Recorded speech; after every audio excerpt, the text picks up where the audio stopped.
ನಮಸ್ಕಾರ. ಬೆಳಗ್ಗೆಯಿಂದ ಇದುವರೆಗೂ ನಡೆದ ಸುದ್ದಿಗಳ ಕ್ವಿಕ್ ಲುಕ್. ಎಲ್ಲೆಲ್ಲಿ ಏನೇನಾಯಿತು ಅನ್ನೋದರ ಕಂಪ್ಲೀಟ್ ಡೀಟೇಲ್ಸ್ ಅರ್ಧ ಗಂಟೆಯಲ್ಲಿ ನಿಮ್ಮ ಮುಂದೆ. ನಾನು ಅರುಣ್ ಹುಗಾರ್. ವಾಲ್ಮೀಕಿ ಅಭಿವೃದ್ಧಿ ನಿಗಮದಲ್ಲಿ ನಡೆದಿರುವ ಬಹುಕೋಟಿ ಹಗರಣ ಪ್ರಕರಣದಲ್ಲಿ ಬಿ ನಾಗೇಂದ್ರ ಸಚಿವ ಸ್ಥಾನಕ್ಕೆ ರಾಜೀನಾಮೆ ಕೊಟ್ಟಿದ್ದಾರೆ. ದಕ್ಷಿಣ ಶಿಕ್ಷಕರ ಕ್ಷೇತ್ರ ಹಾಗೂ ನೈಋತ್ಯ ಶಿಕ್ಷಕರ ಚುನಾವಣೆಯಲ್ಲಿ ಮೈತ್ರಿ ಅಭ್ಯರ್ಥಿಗಳು ಗೆದ್ದು ಬಿಗಿದ್ದಾರೆ. ಇನ್ನು ನಾಳೆ ಜನಪ್ರತಿನಿಧಿಗಳ ನ್ಯಾಯಾಲಯಕ್ಕೆ ರಾಹುಲ್ ಗಾಂಧಿ ಹಾಜರಾಗ್ತಾ ಇದ್ದಾರೆ. ಇದರ ಜೊತೆಗೆ ಇನ್ನಷ್ಟು ಇಂಟ್ರೆಸ್ಟಿಂಗ್ ಸುದ್ದಿಗಳನ್ನು ನೋಡೋಣ ಕರ್ನಾಟಕ ನ್ಯೂಸ್ ಎಕ್ಸ್‌ಪ್ರೆಸ್‌ನಲ್ಲಿ. ಸಚಿವ ಸ್ಥಾನಕ್ಕೆ ಬಿ ನಾಗೇಂದ್ರ ರಾಜೀನಾಮೆ ನೀಡಿದ್ದಾರೆ. ವಾಲ್ಮೀಕಿ ಅಭಿವೃದ್ಧಿ ನಿಗಮದಲ್ಲಿ ನಡೆದಿರುವ ಬಹುಕೋಟಿ ಹಗರಣ ಖಂಡಿಸಿ ಪ್ರತಿಪಕ್ಷ ಬಿಜೆಪಿ ಸಚಿವರ ರಾಜೀನಾಮೆಗೆ ಆಗ್ರಹಿಸಿ ಇವತ್ತು ರಾಜ್ಯಪಾಲರಿಗೆ ದೂರು ಕೊಟ್ಟಿತ್ತು. ಇದರ ಬೆನ್ನಲ್ಲೇ ಬಿ ನಾಗೇಂದ್ರ ಸಚಿವ ಸ್ಥಾನಕ್ಕೆ ರಾಜೀನಾಮೆ ಘೋಷಣೆ ಮಾಡಿದ್ರು. ಇದೇ ವೇಳೆ ತಾನು ಸ್ವ ಇಚ್ಛೆಯಿಂದ ರಾಜೀನಾಮೆ ನೀಡುತ್ತಾ ಇರುವುದಾಗಿ ಹೇಳಿದ್ದಾರೆ. ವಿರೋಧ ಪಕ್ಷದವರು ಕಾಂಗ್ರೆಸ್ ಮೇಲೆ ಆರೋಪ ಮಾಡ್ತಾ ಇದ್ದಾರೆ. ಆದರೆ ನಾನು ಸ್ವ ಇಚ್ಛೆಯಿಂದ ರಾಜೀನಾಮೆ ಕೊಡ್ತಾ ಇದ್ದೇನೆ. ಆತ್ಮಸಾಕ್ಷಿಯಿಂದ ಯಾವುದೇ ಒತ್ತಡ ಇಲ್ಲದೆ ರಾಜೀನಾಮೆ ನೀಡುತ್ತಾ ಇದ್ದೇನೆ. ಸಿಎಂ ಜೊತೆ ಚರ್ಚಿಸಿದಾಗ ನನ್ನ ಮೇಲೆ ಯಾವುದೇ ಒತ್ತಡ ಹಾಕಿಲ್ಲ. ಯಾರಿಗೂ ಮುಜುಗರ ಆಗಬಾರದು ಎಂಬ ಕಾರಣಕ್ಕೆ ರಾಜೀನಾಮೆ ಕೊಡ್ತಾ ಇದ್ದೇನೆ ಅಂತ ಸ್ಪಷ್ಟಪಡಿಸಿದ್ದಾರೆ. ವಾಲ್ಮೀಕಿ ನಿಗಮದಲ್ಲಿ ನಡೆದ ಹಗರಣದ ಪ್ರಕರಣದಲ್ಲಿ ಸಚಿವ ನಾಗೇಂದ್ರ ರಾಜೀನಾಮೆ ನೀಡಿದ್ದಾರೆ. ಶಿವಮೊಗ್ಗದಲ್ಲಿ ಮೃತ ಅಧಿಕಾರಿ ಚಂದ್ರಶೇಖರ ಪತ್ನಿ ಕವಿತಾ ಪ್ರತಿಕ್ರಿಯೆ ನೀಡಿದ್ದು, ಸರ್ಕಾರದ ರಾಜಕೀಯಗಳ ಬಗ್ಗೆ ನಮಗೇನು ಗೊತ್ತಿಲ್ಲ. ಚಂದ್ರಶೇಖರ ಸಾವಿಗೆ ನ್ಯಾಯ ಸಿಗಬೇಕು, ತಪ್ಪಿತಸ್ಥರಿಗೆ ಶಿಕ್ಷೆ ಆಗಬೇಕಂತ ಹೇಳಿದ್ರು. ರಾಜಕೀಯವಾಗಿ ರಾಜೀನಾಮೆ ಕೇಳಿಲ್ಲ, ತಪ್ಪಿತಸ್ಥರ ಶಿಕ್ಷೆ ಮಾತ್ರ ಕೇಳ್ತಾ ಇದ್ದೇವೆ. ಹಗರಣದಲ್ಲಿ ಮಂತ್ರಿ ಸೇರಿದಂತೆ ಯಾರೇ ಪ್ರಭಾವಶಾಲಿಗಳು ಶಾಮೀಲಾಗಿದ್ರೂ ತನಿಖೆಯಿಂದ ಹೊರಬರಲಿ ಅಂತ ಹೇಳಿದ್ದಾರೆ. ವಾಲ್ಮೀಕಿ ನಿಗಮ ಅವ್ಯವಹಾರ ಪ್ರಕರಣಕ್ಕೆ ಸಂಬಂಧಪಟ್ಟಂಗೆ ಬಿಜೆಪಿ ಮುಖಂಡ ಎನ್ಆರ್ ರಮೇಶ್ ಇಡಿಗೆ ದೂರು ಕೊಟ್ಟಿದ್ದಾರೆ. 187 ಕೋಟಿ ಅವ್ಯವಹಾರ ಆಗಿದೆ. ಹೀಗಾಗಿ ಇಡಿ ತನಿಖೆ ನಡೆಸುವಂತೆ ಮನವಿ ಮಾಡಿದ್ದಾರೆ. ಕೇಸ್ನಲ್ಲಿ ಶಿವಮೊಗ್ಗದ ಲೆಕ್ಕ ಅಧೀಕ್ಷಕ ಚಂದ್ರಶೇಖರನ್ ಆತ್ಮಹತ್ಯೆಯಾಗಿದೆ. ಇದರಲ್ಲಿ ಸಚಿವ ನಾಗೇಂದ್ರ ಪಾತ್ರ ಇದೆ ಎಂಬ ಆರೋಪವೂ ಇದೆ. ಈ ಹಿನ್ನೆಲೆಯಲ್ಲಿ ತನಿಖೆ ನಡೆಸುವಂತೆ ಇಡಿಗೆ ದೂರು ನೀಡಲಾಗಿದೆ.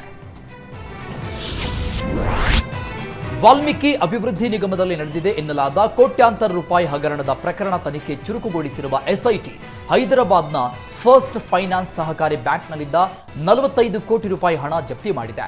ಬಂಧಿತ ಆರೋಪಿ ಸತ್ಯನಾರಾಯಣ್ ಒಡೆತನದ ಸಹಕಾರಿ ಬ್ಯಾಂಕ್ ಇದಾಗಿದ್ದು, ಇದೇ ಬ್ಯಾಂಕ್ ಖಾತೆಗೆ 94.73 ಕೋಟಿ ರೂಪಾಯಿ ವರ್ಗಾವಣೆ ಆಗಿತ್ತು. ಬ್ಯಾಂಕ್ನ 18 ನಕಲಿ ಖಾತೆಗಳಿಗೆ 94.73 ಕೋಟಿ ರೂಪಾಯಿ ವರ್ಗಾವಣೆಯಾಗಿತ್ತು. ವರ್ಗಾವಣೆಯಾಗಿದ್ದ 94.73 ಕೋಟಿ ರೂಪಾಯಿ ಪೈಕಿ ಬಹುಪಾಲು ಹಣ ಡ್ರಾ ಆಗಿತ್ತು. ಇನ್ನುಳಿದ ಹಣ ಎಲ್ಲಿಗೆ ಹೋಗಿದೆ ಎಂಬುದರ ಕುರಿತು ಎಸ್ಐಟಿ ತನಿಖೆ ಮಾಡ್ತಾ ಇದೆ. ಪ್ರಕರಣ ಸಂಬಂಧ ಈವರೆಗೆ 5ರನ್ನ ಎಸ್ಐಟಿ ಬಂಧನ ಮಾಡಿದೆ. ಪರಶುರಾಮ್, ನೆಕ್ಕುಂಟಿ ನಾಗರಾಜ್, ನಾಗೇಶ್ವರ ರಾವ್, ಪದ್ಮನಾಭ್, ಸತ್ಯನಾರಾಯಣ್ ಬಂಧಿತರು. 5ರನ್ನ ಕಸ್ಟಡಿಗೆ ಪಡೆದು ಎಸ್ಐಟಿ ವಿಚಾರಣೆ ನಡೆಸ್ತಾ ಇದೆ. ಬೋವಿ ನಿಗಮದಲ್ಲಿ 100 ಕೋಟಿ ಅವ್ಯವಹಾರ ಆಗಿದೆ ಎಂದು ಮಾಜಿ ಸಚಿವ ಗೂಳಿಹಟ್ಟಿ ಶೇಖರ್ ಗಂಭೀರ ಆರೋಪ ಮಾಡಿದ್ದಾರೆ. ಉಡುಪಿ ಚಿಕ್ಕಮಗಳೂರು ನೂತನ ಸಂಸದರಾದ ಕೋಟಾ ಶ್ರೀನಿವಾಸ್ ಪೂಜಾರಿ ವಿರುದ್ಧ ಈ ಆರೋಪ ಮಾಡಿದ್ದು, ಬೊಮ್ಮಾಯಿ ನೇತೃತ್ವದ ಸರ್ಕಾರದಲ್ಲಿ ಸಚಿವರಾಗಿದ್ದಾಗ ಹಗರಣ ನಡೆದಿದೆ ಅಂತ ಗೂಳಿಹಟ್ಟಿ ಶೇಖರ್ ಹೇಳಿದ್ದಾರೆ. ಇಷ್ಟೇ ಅಲ್ಲ, ಪ್ರಕರಣದಲ್ಲಿ 2ರನ್ನ ಹತ್ಯೆ ಮಾಡಲಾಗಿದೆ ಅಂತ ಆರೋಪಿಸಲಾಗಿದ್ದು, ಸಿದ್ದರಾಮಯ್ಯ ಸಿಎಂ ಆದ ಬಳಿಕ ತನಿಖೆ ಸ್ಥಗಿತ ಆಗಿದೆ ಅಂತ ಹೇಳಲಾಗ್ತಿದೆ. ದಕ್ಷಿಣ ಶಿಕ್ಷಕರ ಕ್ಷೇತ್ರ ಚುನಾವಣೆಯಲ್ಲಿ ಜೆಡಿಎಸ್ನ ಕೆ ವಿವೇಕಾನಂದ ಭರ್ಜರಿ ಗೆಲುವು ಸಾಧಿಸಿದ್ದಾರೆ. ಈ ಮೂಲಕ ಸತತ 4 ಬಾರಿ ಗೆದ್ದಿದ್ದ ಕಾಂಗ್ರೆಸ್ ಅಭ್ಯರ್ಥಿ ಮರಿತಿಬ್ಬೇಗೌಡ ಗೆಲುವಿನ ನಾಗಾಲೋಟಕ್ಕೆ ಮೈತ್ರಿ ಅಭ್ಯರ್ಥಿ ವಿವೇಕಾನಂದ ಬ್ರೇಕ್ ಹಾಕಿದ್ದಾರೆ. ಮೈಸೂರು ಲೋಕಸಭಾ ಚುನಾವಣೆ ಸೋಲಿನ ಬಳಿಕ ಸಿಎಂ ತವರಲ್ಲಿ ಒಂದೇ ದಿನದ ಅಂತರದಲ್ಲಿ 2 ಬಾರಿ ಮುಖಭಂಗವಾಗಿದೆ. ದಕ್ಷಿಣ ಶಿಕ್ಷಕರ ಕ್ಷೇತ್ರದ ಚುನಾವಣೆಯಲ್ಲಿ ಇದೇ ಮೊದಲ ಬಾರಿಗೆ ಮೊದಲ ಪ್ರಾಶಸ್ತ್ಯದ ಮತಗಳಲ್ಲಿ ಮೈತ್ರಿ ಪಕ್ಷ ಗೆಲುವು ಸಾಧಿಸಿದೆ. ನೈಋತ್ಯ ಶಿಕ್ಷಕರ ಚುನಾವಣೆಯಲ್ಲಿ ಮೈತ್ರಿ ಅಭ್ಯರ್ಥಿ ಭೋಜೇಗೌಡ ಗೆಲುವು ಸಾಧಿಸಿದ್ದಾರೆ. ಕಾಂಗ್ರೆಸ್ ಅಭ್ಯರ್ಥಿ ಕೆಕೆ ಮಂಜುನಾಥ್ ವಿರುದ್ಧ 5267 ಮತಗಳ ಭಾರಿ ಅಂತರದಿಂದ ಭೋಜೇಗೌಡ ಗೆಲುವು ಸಾಧಿಸಿದ್ದಾರೆ.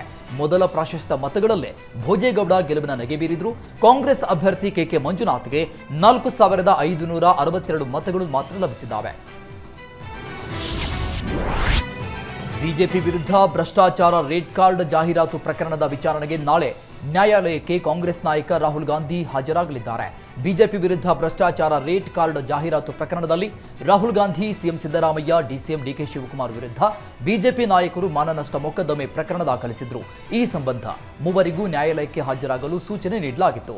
ಜೂನ್ 1ರಂದು ನ್ಯಾಯಾಲಯಕ್ಕೆ ಹಾಜರಾಗಿದ್ದ ಸಿಎಂ ಹಾಗೂ ಡಿಸಿಎಂಗೆ ಜಾಮೀನು ಸಿಕ್ಕಿತ್ತು. ಆದರೆ 7ನೇ ತಾರೀಖಿನವರೆಗೂ ಕಾಲಾವಕಾಶ ಕೋರಿದ್ದ ರಾಹುಲ್ ಗಾಂಧಿ ನಾಳೆ ಜನಪ್ರತಿನಿಧಿಗಳ ನ್ಯಾಯಾಲಯಕ್ಕೆ ಹಾಜರಾಗಲಿದ್ದಾರೆ. ಬೆಂಗಳೂರಿನ ರೇವ್ ಪಾರ್ಟಿ ಪ್ರಕರಣದಲ್ಲಿ ಅರೆಸ್ಟ್ ಆಗಿದ್ದ ತೆಲುಗು ನಟಿ ಹೇಮಾ ಸಿಸಿಬಿ ಕಸ್ಟಡಿ ಅಂತ್ಯವಾಗಿದ್ದು ಮತ್ತೆ ಜೂನ್ 14ರವರೆಗೆ ನ್ಯಾಯಾಂಗ ಬಂಧನಕ್ಕೆ ಒಪ್ಪಿಸುವಂತೆ ಆದೇಶ ನೀಡಿದೆ. ನಟಿ ಹೇಮಾಳನ್ನ ಸಿಸಿಬಿ ಆನೇಕಲ್ ಕೋರ್ಟ್ಗೆ ಹಾಜರುಪಡಿಸಲಾಗಿತ್ತು. ನಿನ್ನೆ ಒಂದು ದಿನ ಸಿಸಿಬಿ ಕಸ್ಟಡಿಗೆ ನೀಡಲಾಗಿತ್ತು. ಇನ್ನು ಜೂನ್ 14ನೇ ತಾರೀಖಿನವರೆಗೆ ನಟಿ ಹೇಮಾಗೆ ಪರಪ್ಪನ ಅಗ್ರಹಾರವ ಜೈಲುಗತಿಯಾಗಿದೆ. ಸಚಿವ ಸತೀಶ್ ಜಾರಕಿಹೊಳಿ ಎಸ್ಸಿ ನಾಯಕರನ್ನ ತುಳಿದಿದ್ದಾರೆ ಎಂಬ ಶಾಸಕ ಮಹೇಂದ್ರ ತಮ್ಮಣ್ಣವರ ಆರೋಪಕ್ಕೆ ಕಿಡಿಕಾರಿದ್ದಾರೆ. ನಾನು ಯಾರನ್ನು ತುಳಿಯುವ ಪ್ರಶ್ನೆ ಇಲ್ಲ. ಚುನಾವಣೆ 3 ದಿನ ಇದ್ದಾಗಲೇ ಯಾರ ಕೈಗೂ ಶಾಸಕ ಮಹೇಂದ್ರ ಸಿಕ್ಕಿಲ್ಲ. ಸರಿಯಾಗಿ ಚುನಾವಣೆ ಮಾಡಲಿಲ್ಲ. ಅವನಿಗೆ ಟಿಕೆಟ್ ನಾವೇ ನೀಡಿದ್ದೇವೆ. ಕಾಂಗ್ರೆಸ್ ಪಕ್ಷವನ್ನ ಬಿಟ್ಟು ತಮ್ಮ ಮಾವನ ಪರವಾಗಿ ಕೆಲಸವನ್ನ ಮಾಡಿದ್ದಾರೆ. ಶಾಸಕ ಪಕ್ಷ ವಿರೋಧಿ ಕೆಲಸ ಮಾಡಿದ್ರೂ ಕಾರ್ಯಕರ್ತರು ಪಕ್ಷ ಬಿಡಲಿಲ್ಲ. ಅವನ ಬಗ್ಗೆ ಹೆಚ್ಚು ಮಾತನಾಡುವ ಅವಶ್ಯಕತೆ ಇಲ್ಲ. ಮುಗಿದು ಹೋಗಿರುವ ಅಧ್ಯಾಯ ಅಂತ ಗುಡುಗಿದ್ದಾರೆ. ದಾವಣಗೆರೆ ಲೋಕಸಭಾ ಕ್ಷೇತ್ರದಿಂದ ಪ್ರಭಾ ಮಲ್ಲಿಕಾರ್ಜುನ ಗೆಲುವು ಹಿನ್ನೆಲೆಯಲ್ಲಿ ಕಾಂಗ್ರೆಸ್ ಕಾರ್ಯಕರ್ತರಲ್ಲಿ ಸಂಭ್ರಮ ಮನೆ ಮಾಡಿದೆ.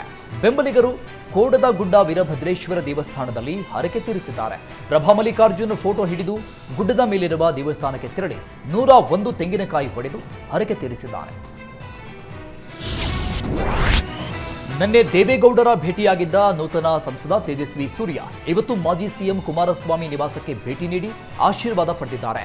ಎಚ್ಚರಿಕೆ ಭೇಟಿ ಬಳಿಕ ಮಾತನಾಡಿದ ತೇಜಸ್ವಿ, ದೊಡ್ಡ ಮೊತ್ತಗಳಿಂದ ನಾವೆಲ್ಲ ಜಯ ಗಳಿಸಿದ್ದೇವೆ. ಹೀಗಾಗಿ ಕುಮಾರಸ್ವಾಮಿ ಅವರನ್ನ ಭೇಟಿಯಾಗಿ ಆಶೀರ್ವಾದ ಪಡೆದಿದ್ದೇನೆ. ಈ ವೇಳೆ ನಿನ್ನೆಯ ಎನ್ಡಿಎ ಮೀಟಿಂಗ್ ಬಗ್ಗೆ ಚರ್ಚೆ ನಡೆಸಲಾಯಿತು. ಎನ್ಡಿಎ ಮೈತ್ರಿಕೂಟದ ನಾಯಕರೆಲ್ಲ ಬಿಜೆಪಿ ಬೆಂಬಲಿಸುತ್ತಾರೆ. ಮುಂದಿನ 5 ವರ್ಷ ಎನ್ಡಿಎ ಸರ್ಕಾರ ಇರುತ್ತೆ. ಮೋದಿ ಪ್ರಧಾನಿ ಆಗ್ತಾರೆ ಅಂತ ಹೇಳಿದ್ದಾರೆ. ಸಂಸದ ಬಿವೈ ರಾಘವೇಂದ್ರಗೆ ಕೇಂದ್ರದಲ್ಲಿ ಸಚಿವ ಸ್ಥಾನ ನೀಡಬೇಕು ಅಂತ ಪ್ರಾರ್ಥಿಸಿ ಶಿವಮೊಗ್ಗದಲ್ಲಿ ಬಿಜೆಪಿ ಯುವ ಮೋರ್ಚಾದಿಂದ ಶ್ರೀ ರೇಣುಕಾಂಬಾ ದೇವಿಗೆ ವಿಶೇಷ ಪೂಜೆ ಸಲ್ಲಿಕೆ ಮಾಡಲಾಯಿತು. ಪ್ರಧಾನಿ ನರೇಂದ್ರ ಮೋದಿ ಅವರ ಕೇಂದ್ರ ಸಂಪುಟದಲ್ಲಿ ಸಚಿವ ಸ್ಥಾನ ಲಭಿಸಲಿ, ಬಿವೈ ರಾಘವೇಂದ್ರ ಅವರ ಅಭಿವೃದ್ಧಿ ಕಾರ್ಯಗಳನ್ನು ಮೆಚ್ಚಿ ಜನತೆ ಅಪೂರ್ವ ಬೆಂಬಲ ಸೂಚಿಸಿ ಪುನಃ ಸಂಸದರಾಗಿ ಆಯ್ಕೆ ಮಾಡಿದ್ದಾರೆ. ಅವರಿಗೆ ಕೇಂದ್ರದಲ್ಲಿ ಸಚಿವ ಸ್ಥಾನ ಸಿಗಲಿ ಅಂತ ಪ್ರಾರ್ಥನೆ ಸಲ್ಲಿಸಿದ್ದಾರೆ. ಬಿಜೆಪಿ ಯುವ ಮೋರ್ಚಾ ಜಿಲ್ಲಾ ಕಾರ್ಯದರ್ಶಿ ಆಶಿಕ್ ನಾಗಪ್ಪ ಮಾತನಾಡಿ, ಸಂಸದ ಬಿವೈ ರಾಘವೇಂದ್ರ ಲೋಕಸಭಾ ಚುನಾವಣೆಯಲ್ಲಿ 2.5 ಲಕ್ಷ ಮತಗಳ ಅಂತರದಿಂದ ಗೆಲುವು ಸಾಧಿಸಿದ್ದಾರೆ. ಜಿಲ್ಲೆಯ ಅಭಿವೃದ್ಧಿಗೆ ಮುನ್ನುಡಿ ಬರೆದು ಸತತ 4ನೇ ಬಾರಿ ಜಯ ಸಾಧಿಸಿದ್ದಾರೆ. ಅವರಿಗೆ ಪ್ರಧಾನಿ ನರೇಂದ್ರ ಮೋದಿ ಅವರ ಸಚಿವ ಸಂಪುಟದಲ್ಲಿ ರೈಲ್ವೆ ಅಥವಾ ವಿಮಾನಯಾನ ಖಾತೆ ಲಭಿಸಲಿ. ಈ ಮೂಲಕ ಕ್ಷೇತ್ರದಲ್ಲಿ ಮತ್ತಷ್ಟು ಅಭಿವೃದ್ಧಿ ಕೆಲಸಗಳು ನಡೆಯಲಿ ಅಂತ ಪ್ರಾರ್ಥನೆ ಸಲ್ಲಿಸಿದ್ದಾರೆ. ಮಂಡ್ಯದಲ್ಲಿ ಕಾಂಗ್ರೆಸ್ಗೆ ಭಾರೀ ಮುಖಭಂಗ ಹಿನ್ನೆಲೆಯಲ್ಲಿ ಸಚಿವ ಸ್ಥಾನಕ್ಕೆ ಚಲುವರಾಯಸ್ವಾಮಿ ರಾಜೀನಾಮೆ ಕೊಡ್ತಾರಾ ಎಂಬ ಚರ್ಚೆಗಳು ಶುರುವಾಗಿದೆ. ಮಂಡ್ಯ ರಾಜಕೀಯ ವಲಯದಲ್ಲಿ ಪ್ರಚಾರದ ವೇಳೆ ಆಡಿದ ವಿಡಿಯೋ ವೈರಲ್ ಆಗಿದ್ದು, ರಾಜೀನಾಮೆ ಬಗ್ಗೆ ಪ್ರಸ್ತಾಪ ಮಾಡಿರುವ ಚಲುವರಾಯಸ್ವಾಮಿ ಭಾಷಣದ ವಿಡಿಯೋ ಸಖತ್ ವೈರಲ್ ಆಗಿದೆ. ಸ್ಟಾರ್ ಚಂದ್ರು ಸೋತ್ರೆ ಸಚಿವ ಸ್ಥಾನಕ್ಕೆ ರಾಜೀನಾಮೆ ಕೊಡಬೇಕಾಗತ್ತೆ. ಚುನಾವಣೆ ಸೋತ್ರೆ ನನಗೆ ಕೆಲಸ ಮಾಡೋದಕ್ಕೆ ಮನಸ್ಸು ಬರಲ್ಲ, ಟೇಬಲ್ ಕುಟ್ಟೋಕ್ಕೂ ಆಗಲ್ಲ, ಕ್ಯಾಬಿನೆಟ್ನಲ್ಲಿ ತಲೆ ಎತ್ತಿ ಮಾತನಾಡೋಕೆ ಆಗಲ್ಲ ಅಂತ ವಿಡಿಯೋದಲ್ಲಿ ಹೇಳಿದ್ದಾರೆ. ಚುನಾವಣೆಯಲ್ಲಿ ಸೋತ್ರೆ ಅಳಲ್ಲ, ಬೇಜಾರು ಮಾಡ್ಕೊಳ್ಳಲ್ಲ, ಯಾರ ಕೈಗೂ ಸಿಗೋದಿಲ್ಲ, 2 ತಿಂಗಳು ಎಲ್ಲಾದರೂ ಹೊರಗಡೆ ಪ್ರವಾಸಕ್ಕೆ ಹೋಗ್ತೀನಿ ಅನ್ನುವ ವಿಡಿಯೋ ವೈರಲ್ ಆಗಿದೆ. ಉತ್ತರಾಖಂಡ್ ದುರ್ಘಟನೆಯಲ್ಲಿ ಉತ್ತರ ಕನ್ನಡ ಜಿಲ್ಲೆಯ ಶಿರಸಿ ಮೂಲದ ಯುವತಿ ಕೂಡ ಕಣ್ಮರೆಯಾಗಿದ್ದಾರೆ. ಶಿರಸಿ ತಾಲೂಕಿನ ಜಾಗನಹಳ್ಳಿ ಮೂಲದ 35 ವರ್ಷದ ಪದ್ಮಿನಿ ಹೆಗಡೆ ಮೇ 29ರಿಂದ ಜೂನ್ 7ರವರೆಗೆ ಟ್ರೆಕ್ಕಿಂಗ್ಗೆ ಅನುಮತಿ ಪಡೆದು ತೆರಳಿದ್ರು. ಸುಮಾರು 17 ಜನರ ತಂಡದೊಂದಿಗೆ ಟ್ರೆಕ್ಕಿಂಗ್ಗೆ ತೆರಳಿರುವುದಾಗಿ ಕುಟುಂಬಸ್ಥರಿಗೆ ಮಾಹಿತಿ ನೀಡಿದ್ರು. ಜೂನ್ 4ರಂದು ತಾಯಿ ಜೊತೆ ಮಾತನಾಡಿದ್ರು. ಆ ಬಳಿಕ ಸಂಪರ್ಕಕ್ಕೆ ಸಿಕ್ಕಿಲ್ಲ. ಮೂಲಗಳ ಪ್ರಕಾರ ಯುವತಿ ಸಾವಿಗೀಡಾಗಿರುವ ಮಾಹಿತಿ ಇದೆ, ಆದರೆ ಅಧಿಕೃತವಾಗಿ ತಿಳಿದು ಬಂದಿಲ್ಲ.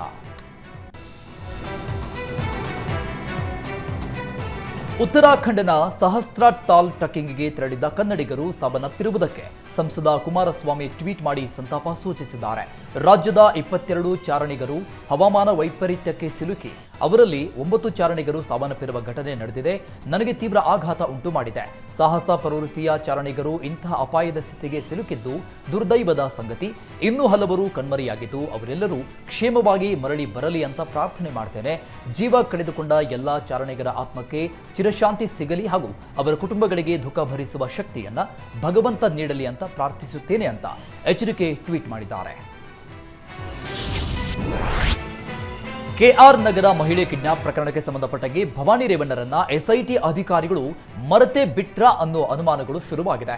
ಈ ಮೊದಲು ಎಚ್ಡಿ ರೇವಣ್ಣರನ್ನ ಬಂಧಿಸಿ ತನಿಖೆ ತೀವ್ರಗೊಳಿಸಿದ ಎಸ್ಐಟಿ ರೇವಣ್ಣ ನಿರೀಕ್ಷಣಾ ಜಾಮೀನು ಅರ್ಜಿ ವಜಾ ಆಗ್ತಾ ಇದ್ದಂತೆ ಅರೆಸ್ಟ್ ಮಾಡಿತ್ತು. ಆದರೆ ಭವಾನಿ ರೇವಣ್ಣ ನಿರೀಕ್ಷಣಾ ಜಾಮೀನು ಅರ್ಜಿ ವಜಾ ಆಗಿ ವಾರವೇ ಕಳೆದಿದ್ರು, ಇನ್ನೂ ಸಹ ಅರೆಸ್ಟ್ ಮಾಡದೆ ಮೀನಾಮೇಷ ಎಣಿಸ್ತಾ ಇದೆ ಅನ್ನೋ ಮಾತುಗಳು ಶುರುವಾಗಿದೆ. ಅತ್ಯಾಚಾರ ಪ್ರಕರಣದಲ್ಲಿ ಬಂಧಿತನಾಗಿರುವ ಪ್ರಜ್ವಲ್ ರೇವಣ್ಣನ ಎಸ್ಐಟಿ ಕಸ್ಟಡಿ ಅವಧಿ ವಿಸ್ತರಣೆ ಮಾಡಲಾಗಿದೆ. ಜೂನ್ 10ರವರೆಗೂ ಪ್ರಜ್ವಲ್ನನ್ನ ಎಸ್ಐಟಿ ಕಸ್ಟಡಿಗೆ ನೀಡಿ ಕೋರ್ಟ್ ಆದೇಶ ಹೊರಡಿಸಿದೆ. ಪ್ರಜ್ವಲ್ ಎಸ್ಐಟಿ ಕಸ್ಟಡಿ ಅವಧಿ ಮುಕ್ತಾಯಗೊಂಡಿದ್ದ ಹಿನ್ನೆಲೆಯಲ್ಲಿ ಅವರನ್ನ ಕೋರ್ಟ್ಗೆ ಹಾಜರುಪಡಿಸಲಾಗಿತ್ತು. ವಿಚಾರಣೆ ನಡೆಸಿದ ನ್ಯಾಯಾಧೀಶರು ಮತ್ತೆ ಎಸ್ಐಟಿ ಕಸ್ಟಡಿಗೆ ನೀಡಿ ಆದೇಶ ಹೊರಡಿಸಿದ್ದಾರೆ. ಹಾಸನ ಪೆನ್ ಡ್ರೈವ್ ಪ್ರಕರಣದಲ್ಲಿ ಬಂಧಿತನಾಗಿರುವ ವಕೀಲ ದೇವರಾಜೇಗೌಡ ಜಾಮೀನು ಅರ್ಜಿಯನ್ನ ಮತ್ತೆ ವಜಾಗೊಳಿಸಲಾಗಿದೆ. ಹಾಸನದ 2ನೇ ಎಡಿಜೆ ನ್ಯಾಯಾಲಯದಲ್ಲಿ ಬೇಲ್ ಅರ್ಜಿ ವಜಾಗೊಂಡಿದ್ದು, ಕಳೆದ 25 ದಿನಗಳಿಂದಲೂ ದೇವರಾಜೇಗೌಡ ಹಾಸನ ಜೈಲಲ್ಲಿದ್ದಾರೆ. ಈ ಹಿನ್ನೆಲೆಯಲ್ಲಿ ವಕೀಲ ದೇವರಾಜೇಗೌಡಗೆ ಮತ್ತೆ ಸಂಕಷ್ಟ ಶುರುವಾಗಿದ್ದು, ನಾಳೆ ಮತ್ತೆ ನ್ಯಾಯಾಂಗ ಬಂಧನ ವಿಸ್ತರಣೆಯಾಗುವ ಸಾಧ್ಯತೆ ಇದೆ. ಬೆಂಗಳೂರು ಹೊರವಲಯ ಜಿಗಣಿ ಸಮೀಪದ ಎಸ್ ವ್ಯಾಸ ಯೂನಿವರ್ಸಿಟಿ ಹಾಸ್ಟೆಲ್ನಲ್ಲಿ ಊಟ ಸೇವಿಸಿದ ವಿದ್ಯಾರ್ಥಿಗಳು ಅಸ್ವಸ್ಥರಾಗಿದ್ದರು. ಊಟವನ್ನ ಪರಿಶೀಲನೆ ನಡೆಸಿದಾಗ ಪಲ್ಯದಲ್ಲಿ ಇಲಿ ಬಿದ್ದದ್ದು ಕಂಡುಬಂದಿತ್ತು. ಕಾಲೇಜು ಆಡಳಿತ ಮಂಡಳಿ ಬೇಜವಾಬ್ದಾರಿ ವಿರುದ್ಧ ವಿದ್ಯಾರ್ಥಿಗಳು ಆಕ್ರೋಶ ವ್ಯಕ್ತಪಡಿಸಿದ್ದಾರೆ. ಕಾಲೇಜು ಆವರಣದಲ್ಲಿ ಪ್ರತಿಭಟನೆಗಿಳಿದ ವಿದ್ಯಾರ್ಥಿಗಳು ಅವರ ಬಳಿ ಮುಂದೆ ಈ ರೀತಿಯ ತಪ್ಪುಗಳು ಆಗದಂತೆ ನೋಡಿಕೊಳ್ಳುವುದನ್ನು ಪಾನಿಪುರಿ ಎಗ್ ಬುರ್ಜಿ ಸೇವನೆ ಮಾಡಿದ 20 ವಿದ್ಯಾರ್ಥಿನಿಯರ ಆರೋಗ್ಯದಲ್ಲಿ ಏರುಪೇರಾದ ಘಟನೆ ರಾಯಚೂರು ಕೃಷಿ ವಿವಿಯ ಉದಯ ವಸತಿ ನಿಲಯದಲ್ಲಿ ನಡೆದಿದೆ. ವಾಂತಿಯಿಂದ 2 ವಿದ್ಯಾರ್ಥಿನಿಯರು ಖಾಸಗಿ ಆಸ್ಪತ್ರೆಗೆ ದಾಖಲಾಗಿದ್ದಾರೆ. ಪಿಜಿ ಮತ್ತು ಪಿಎಚ್ಡಿ ವಿದ್ಯಾರ್ಥಿನಿಯರು ಇರುವ ಉದಯ ವಸತಿ ನಿಲಯಕ್ಕೆ ಅಗ್ರಿಕಲ್ಚರ್ ವಿವಿಯ ವೈದ್ಯರು ಮತ್ತು ಅಧಿಕಾರಿಗಳು 95 ವಿದ್ಯಾರ್ಥಿನಿಯರ ಆರೋಗ್ಯ ತಪಾಸಣೆ ಮಾಡಿದ್ರು. ಸದ್ಯ ಎಲ್ಲ ವಿದ್ಯಾರ್ಥಿನಿಯರ ಆರೋಗ್ಯದಲ್ಲಿ ಚೇತರಿಕೆ ಆಗಿದೆ. ಪೋಷಕರು ಯಾರೂ ಆತಂಕ ಪಡಬೇಡಿ ಅಂತ ವಿವಿಯ ಕುಲಪತಿ ಡಾಕ್ಟರ್ ಎಂ ಹನುಮಂತಪ್ಪ ಸ್ಪಷ್ಟನೆ ಕೊಟ್ಟಿದ್ದಾರೆ. ಸಮರ್ಪಕ ಕುಡಿಯುವ ನೀರು ನೀಡುವಂತೆ ಆಗ್ರಹಿಸಿ ರಾಯಚೂರು ಜಿಲ್ಲೆ ಸಿಂಧನೂರು ಪಟ್ಟಣದ ನಿವಾಸಿಗಳು ಪ್ರತಿಭಟಿಸಿದ್ದಾರೆ. ಮಹಿಳೆಯರು ಖಾಲಿ ಕೊಡ ಹಿಡಿದು ನಗರಸಭೆ ಮುಂದೆ ಪ್ರತಿಭಟಿಸಿದರು. ಕುಡಿಯುವ ನೀರಿನ ಕೆರೆ ಖಾಲಿಯಾಗಿದೆ. 10 ದಿನಗಳಿಗೆ ಒಮ್ಮೆ ನೀರು ಕೊಡ್ತಾ ಇದ್ದಾರೆ, ಅದು ಕೂಡ ಸಮರ್ಪಕವಾಗಿ ಪೂರೈಕೆಯಾಗ್ತಾ ಇಲ್ಲ ಅಂತ ಮಹಿಳೆಯರು ಆಕ್ರೋಶ ವ್ಯಕ್ತಪಡಿಸಿದ್ದಾರೆ. ಚಾಮರಾಜನಗರದಲ್ಲಿ ಸುಲ್ತಾನ್ ಶರೀಫ್ ಸರ್ಕಲ್ನಲ್ಲಿ ಬಸವ ಜಯಂತಿ ಮೆರವಣಿಗೆ ವೇಳೆ ಡಿಜೆ ಹಾಕಿದ್ದಕ್ಕೆ ಪೊಲೀಸರು ಆಕ್ಷೇಪ ವ್ಯಕ್ತಪಡಿಸಿದರು. ಈ ವೇಳೆ ವೀರಶೈವ ಲಿಂಗಾಯತ ಸಂಘಟನೆಗಳ ಕಾರ್ಯಕರ್ತರು ಹಾಗೂ ಪೊಲೀಸರ ನಡುವೆ ತಳ್ಳಾಟ ನೂಕಾಟ ಆಯಿತು. ಈ ವೇಳೆ ಪೊಲೀಸರು ಲಘು ಲಾಠಿ ಪ್ರಹಾರ ನಡೆಸಿದ್ದಾರೆ. ಸುಲ್ತಾನ್ ಶರೀಫ್ ವೃತ್ತದಲ್ಲಿ ಬಿಗುವಿನ ವಾತಾವರಣ ನಿರ್ಮಾಣ ಆಗಿತ್ತು. ನಿನ್ನೆ ವಿಶ್ವ ಪರಿಸರ ದಿನ. ವಿಶ್ವ ಪರಿಸರ ದಿನದ ಅಂಗವಾಗಿ ಬಸವನಗುಡಿಯ ಚೈತನ್ಯ ಟೆಕ್ನೋ ಸ್ಕೂಲ್ ಮಕ್ಕಳು ಪರಿಸರ ಜಾಗೃತಿ ಕಾರ್ಯಕ್ರಮ ಹಮ್ಮಿಕೊಂಡಿದ್ರು. ಪಾರ್ಕ್ಗೆ ಬರುವ ವಾಯು ವಿಹಾರಿಗಳಿಗೆ ಗಿಡ ನೀಡುವ ಮೂಲಕ ಮಕ್ಕಳು ಪರಿಸರ ಉಳಿಸುವಂತೆ ಕರೆ ಕೊಟ್ಟರು. ಮಕ್ಕಳ ಈ ವಿಭಿನ್ನ ಜಾಗೃತಿ ಕಾರ್ಯಕ್ಕೆ ಪೋಷಕರು ಹಾಗೂ ಸಾರ್ವಜನಿಕರು ಮೆಚ್ಚುಗೆ ವ್ಯಕ್ತಪಡಿಸಿದರು. ಮಕ್ಕಳು ಸೇವ್ ಟ್ರೀ ಸೇವ್ ಅರ್ತ್ ಘೋಷಣೆ ಕೂಗ್ತಾ ಜಾಗೃತಿ ಮೂಡಿಸಿದ್ದಾರೆ. ಮಕ್ಕಳಿಗೆ ಶಾಲಾ ಶಿಕ್ಷಕರು ಸಾಥ್ ಕೊಟ್ಟರು. ಈ ಬಗ್ಗೆ ಮಾತನಾಡಿದ ಶಾಲಾ ಪ್ರಾಂಶುಪಾಲರಾದ ಶ್ವೇತಾ ವಿಶ್ವನಾಥ್, ಪರಿಸರದ ಬಗ್ಗೆ ಜನರಲ್ಲಿ ಜಾಗೃತಿ ಮೂಡಿಸುವ ಅಗತ್ಯ ಇದೆ.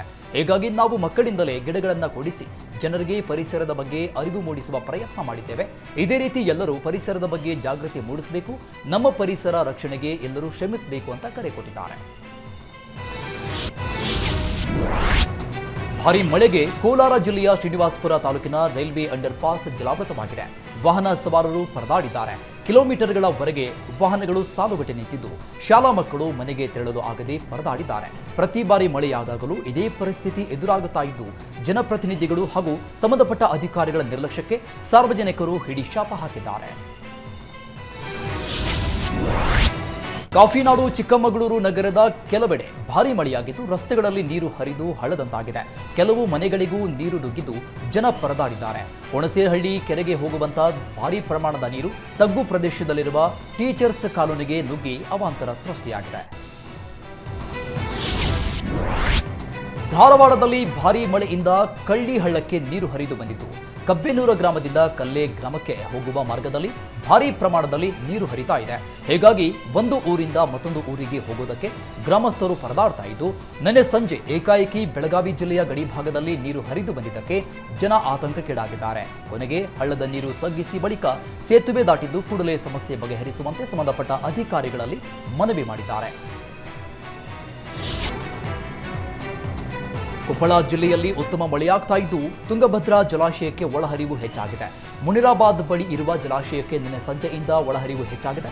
ಇವತ್ತು ಜಲಾಶಯಕ್ಕೆ 300ಕ್ಕೂ ಅಧಿಕ ಕ್ಯೂಸೆಕ್ಸ್ ನೀರು ಬಿಡಲಾಗಿದ್ದು 100 ಟಿಎಂಸಿ ಸಂಗ್ರಹ ಸಾಮರ್ಥ್ಯದ ಜಲಾಶಯದಲ್ಲಿ ಸದ್ಯ 3.5 ಟಿಎಂಸಿ ನೀರು ಸಂಗ್ರಹವಾಗಿದ್ದು ರೈತರು ಖುಷಿಯಾಗಿದ್ದಾರೆ. ಬೆಂಗಳೂರಲ್ಲಿ ಇನ್ನೆರಡು ದಿನ ಕಾವೇರಿ ನೀರು ಸರಬರಾಜಲ್ಲಿ ವ್ಯತ್ಯಯವಾಗಲಿದ್ದು ನೀರನ್ನ ಮಿತವಾಗಿ ಬಳಸುವಂತೆ ಜಲಮಂಡಳಿ ಸೂಚನೆ ಕೊಟ್ಟಿದೆ. ಕಾವೇರಿ 5ನೇ ಹಂತದ ಯೋಜನೆ ಕಾಮಗಾರಿ ಸಂಬಂಧ ನೀರು ಬಂದ್ ಮಾಡಲಾಗಿದ್ದು ಕಾವೇರಿ 1ನೇ ಹಂತ 2 ಹಾಗೂ 3ನೇ ಹಂತಗಳಲ್ಲಿ ನೀರು ಸರಬರಾಜು ಘಟಕಗಳನ್ನು ಸ್ಥಗಿತ ಮಾಡಲಾಗಿದೆ. 2 ದಿನ ಬೆಳಗ್ಗೆ 6ರಿಂದ ಸಂಜೆ 6ರವರೆಗೂ ನೀರು ಪೂರೈಕೆ ಘಟಕಗಳನ್ನು ಸ್ಥಗಿತ ಮಾಡಲಾಗಿದ್ದು ಬಹುತೇಕ ಪ್ರದೇಶಗಳಲ್ಲಿ ಕಾವೇರಿ ನೀರು ಬಂದ್ ಆಗಿದೆ.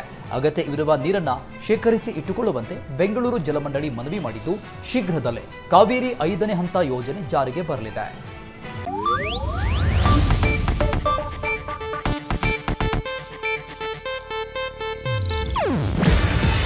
ಇದು ಏಷ್ಯಾನೆಟ್ ನ್ಯೂಸ್ ನೆಟ್ವರ್ಕ್ ಪ್ರಸ್ತುತಿ. ನೀವು ನೋಡ್ತಿದ್ದೀರಾ ಏಷ್ಯಾನೆಟ್ ಸುವರ್ಣ ನ್ಯೂಸ್.